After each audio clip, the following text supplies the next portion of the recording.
So the Romans conquering Jerusalem, but AD 70 was the time where the Jews were not only conquered, but that would be when they would be driven out from Jerusalem, and they would be fulfilling the prophecy of Deuteronomy chapter 4, when it says that I will scatter you among the nations. That's what happened. That was a fulfillment of Bible prophecy when the Jews were driven out. How did that work out? Well, after the Romans conquered Jerusalem, there was just a few Jews left in Jerusalem. It was a dangerous time to be a Jew in Jerusalem. When the Emperor Hadrian of the Roman Empire came along, he hated the Jews. Just remember that. Hadrian hated the Jews. And Hadrian did a couple things. He made it law that if you see two Jews talking together in Jerusalem, they were to be killed on the spot. Death penalty for any two Jews talking together in Jerusalem.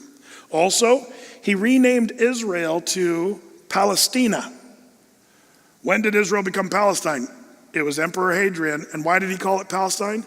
Because there were a bunch of Palestinians there? No.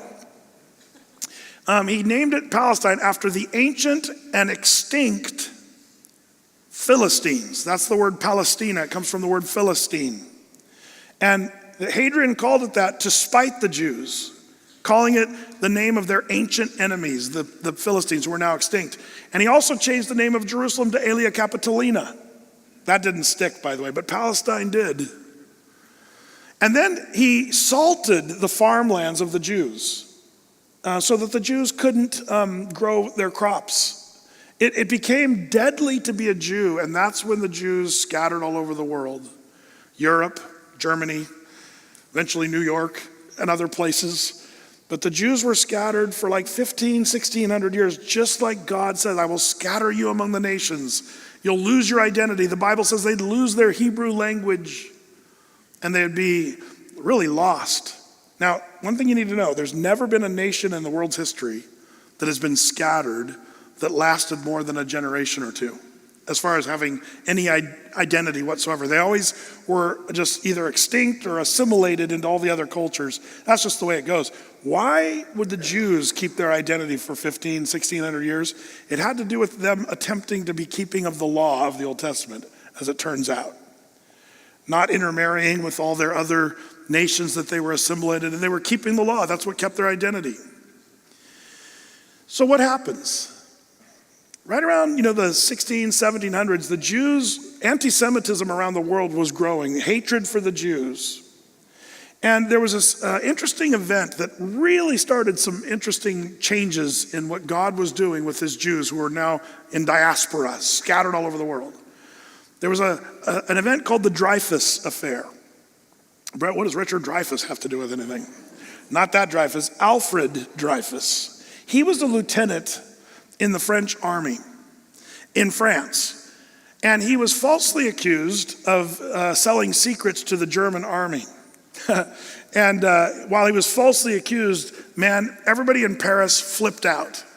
And they would chant out there, death to the Jews, death to the Jews. Just like they're chanting in Paris to this very day. Do you know that? Right now, you can go to Paris, and there's a bunch of activists yelling death to the Jews and burning synagogues and stuff like that. It still hasn't changed all that much.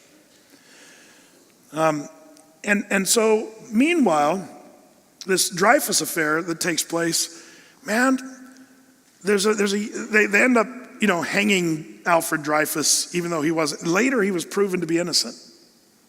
But they killed him. Theodor Herzl was a little young dude standing there watching this whole thing and saying, what? There's no place safe on the earth for the Jew.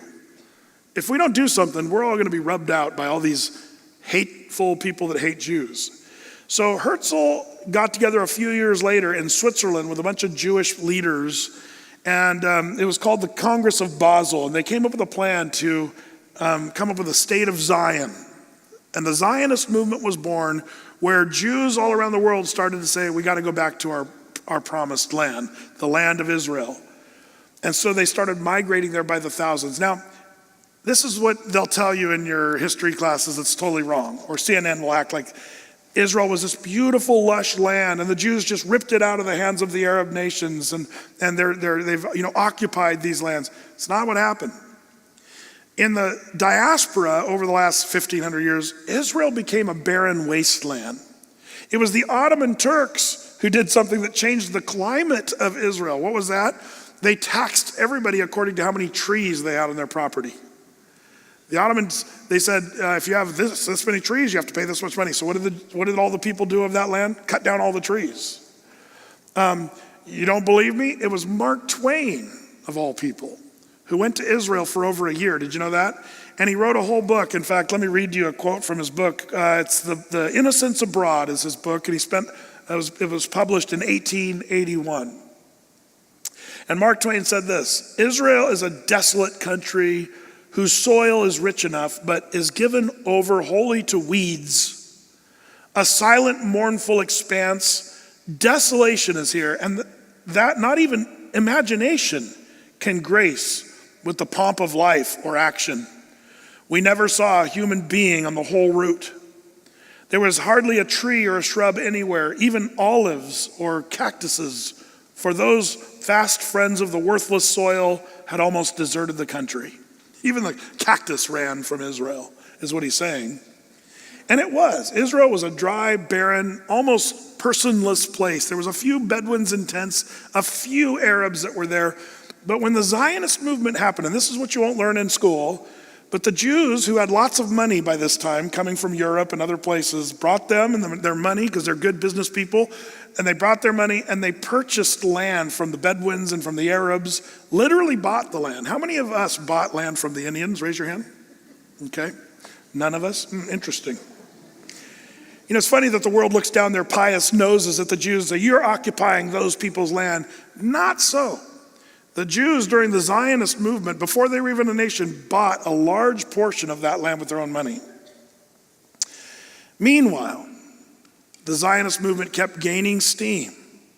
Now, eventually along came Adolf Hitler and the whole World War II, the Holocaust, where he wanted to exterminate the Jews altogether. Another satanic, demonic sort of move of trying to exterminate God's chosen people.